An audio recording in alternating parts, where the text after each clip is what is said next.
A day of escalating tensions turned deadly on Friday as two people, including a television camera person, were killed and over a dozen others injured in violent clashes between pro-monarchy demonstrators and the police in Nepal.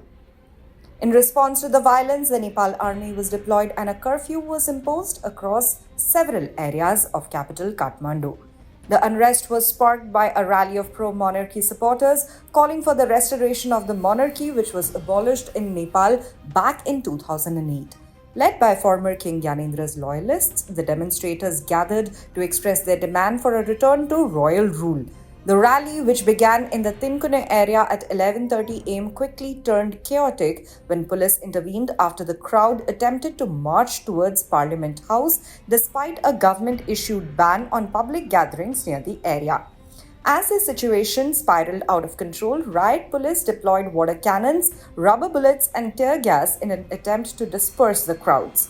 The confrontation escalated further when a tear gas shell struck the stage, where several senior leaders, including 87-year-old Nabaraj Subedi, who's the convener of the pro-monarchy movement, was seated. The elderly leader was injured, prompting supporters to rush to his aid. The chaos spread quickly, resulting in a fire in a nearby house in Dairidhara, where security personnel were stationed. Among the casualties was Suresh Rajak, who's a camera person from Avenues Television and was covering the rally. He succumbed to injuries during the clashes. Nepal Home Ministry sources confirmed that at least 15 others were injured, some critically, in the violent exchange. The Kathmandu district administration immediately announced a curfew in several areas of the city, including Shantinagar Bridge, Manohara River Bridge, Koteshwar, Tinkune, Baneshwar Chowk, and Goshala. However, exceptions were made for those needing to travel to the airport, provided they showed valid travel tickets. The curfew also included a blanket ban on public gatherings, protests, and sit-ins.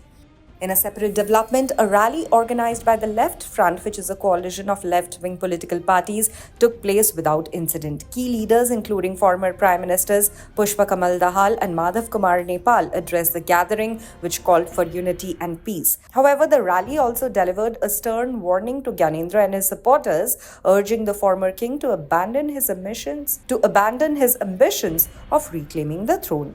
The Left Front leaders warned that such efforts could have dangerous consequences for the country's stability. The Left Front, which is not aligned with the current government led by Prime Minister Sharma Oli, accused the PM of allowing the resurgence of pro-monarchy sentiment. They blamed Oli's misgovernance for fueling the pro-royalist movement and for failing to manage the growing discontent among various political factions. In the aftermath of the clashes, the government has issued an arrest warrant for Durga Prasai, the designated commander of the pro-monarchy rally, accusing him of inciting violence. The situation in Kathmandu remains tense as authorities continue to monitor developments.